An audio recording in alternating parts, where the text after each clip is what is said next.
Yeah, buddy. What's going on, everybody? It's your boy Childish. We're back at it again. I figured it was going to come overnight. It seems to be that going from Tuesday to Wednesday, the week before the dungeon gets open, they go ahead and announce it. So, yeah, buddy. Water Samurai. I ain't gonna lie. I'm kind of excited for everybody. I already have this one 6 star. Um, and I've seen the potential of its damage. So looking forward for everybody to getting an opportunity to get this. It's going to be pretty awesome. So that's going to start June 12th through June 15th, 12 p.m. to 12 a.m. Pacific Daytime, and just going to be tearing it up. So if you are new to the game, obviously, take a rundown and see if you can clear out B1. Um, if you can, I do believe this is at least worth trying to get one. And obviously for you big baller shot callers that can auto B3 in 3 seconds, farm it as much as you can. But this is definitely worth getting one, holding on to it. I do like it. Even though the meta has changed, I still run into a lot of fire-based teams, so I do like it. I do like it a lot, and I'm looking forward for everybody getting it. Now, funny enough, I actually benched mine. Disregard the runes on mine. Basically, basically, I'm just waiting. I'm waiting to not waiting for a rune removal. What I would say, but I'm waiting to get a few runes um, replaced. So right now, my Kaz's runes are on my second Lucian, so I can have fun in the arena doing double Lucian. This is the runes that I rock right now for Kaz. This is generally what he uses, right? So, um, with that in mind, I need to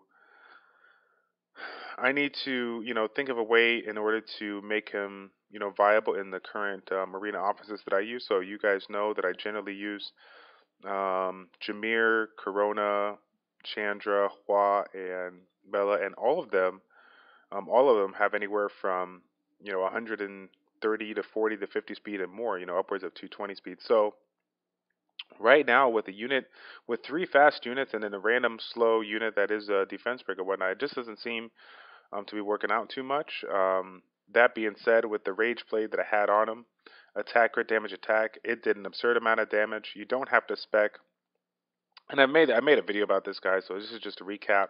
You do not have to spec speed on the 2 slot to get the max damage out of here. You could do just fine with the damage coming from attack, crit damage, attack on the 2, 4, 6. Now, um, depending on which set you go, and of course I'm going to be focusing on mid to late game.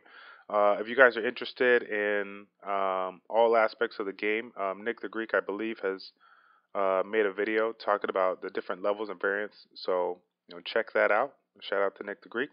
For my stage of the game, my goal is to obviously get, I'm aiming for about 2,000 attack, at least 60 crit rate and about 150 crit damage or more. As you guys saw with 100 it was about 171 crit damage, 60% crit rate on Kaz. This skill on a defense broken unit was hitting anywhere from 20 to 27k. This one, 30 total because it has two hits, right? So it'd be like 17 to 19k each hit. So about 34 to 38k. And mind you, no skill ups, no skill ups. So that was with uh, it was like plus 1400. It's like 2200 attack, 150 crit damage. So you guys can kind of get an idea. No, no attack boost or nothing. That was his damage. So obviously with Corona lead and whatnot, and getting the attack buff and the help with the crit rate, he can be extremely strong. But again, like I said, if he doesn't have a little bit of base speed, I like plus 40 to plus 50 speed on him, then he's going to be he's going to be kind of in my opinion, right, in my team, he's going to be a little useless, just because everyone else is fast, and when you're trying to utilize a unit and relying on a defense break or a secondary defense break, you need him to go more often than not. Rage Blade, Swift Blade, Violent Blade just depends on a substat you got. So for example, when I had Rage Blade on him, I attempted to put Rage Blade on him and focus on the speed, the crit rate, and the crit damage substats with speed being my priority because I didn't have speed from the set. That couldn't happen, which is why I stripped him. Okay, but if I'm going to be changing some of my runes around, going Swift Blade or Swift Broken, whatever I can do, because obviously like a rune like this, I'm going to keep on. There's no reason to take off something like this. A Swift set with attack, crit damage, attack, and then making crit damage, crit rate, and crit damage and crit rate the priority here. Because of course, when we put the Swift set over the rage set, we lose 40 crit damage, which is a good amount of damage.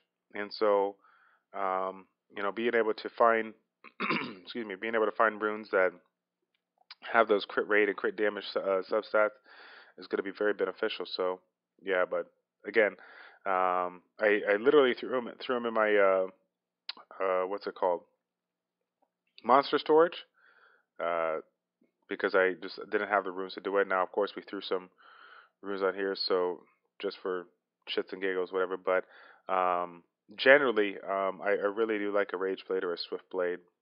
Keep in mind, for those that have not tested or have not seen my sword or have not seen my video that I made when the new changes came out, this particular attack, when you get it, this particular attack, if you get stunned or sleep and it makes it through the turn, or provoked or whatever, you're gonna lose out on that opportunity, if that makes sense. So like, if you do this skill and you get the proc for the Sword of the Supreme Sidewolf, and then you're getting ready for your next turn and you get stunned, you're gonna lose out on this ability. It goes away. You don't get that back or whatever. So one could make a reason for utilizing Violent Blade, especially when you get this. If you have the opportunity to skill this all up and get this maxed out, this will go from 50 to 75% chance to defense break.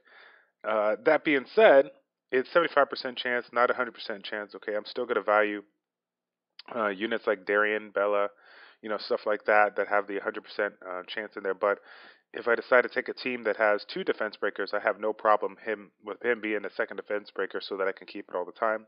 Reason being is with the meta, running around with all these Veromoses, it's hard to keep a defense break on long enough to get the job done. So being able to provide a team, an arena offense team with 2 units that have defense break, it does seem like you get a lot out of it. In addition, you can always get a like on a Bella or whatnot, get a revenge hit on it so that you can force their Veromos to hit your Bella and hopefully get a counterattack to put the defense break back on, so that you have a full turn before Veromos removes it. So a lot of ways to get around it, but again, bringing 2 defense breakers is not too bad. Considering that this guy hits so hard, I have no problem bringing in 2 DPS-based units that have a defense break on. I think more defense breaks, the better, because obviously it's never a guaranteed land, but it's nice.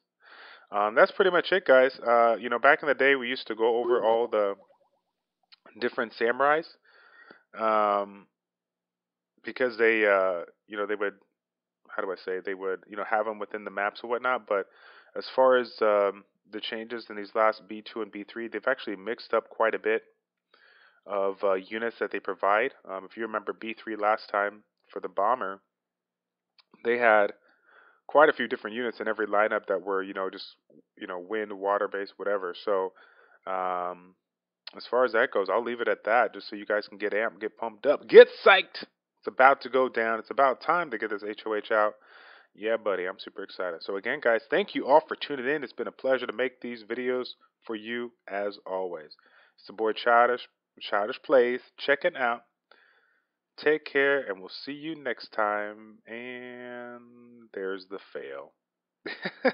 Uh-oh. Uh-oh. Oh, fail.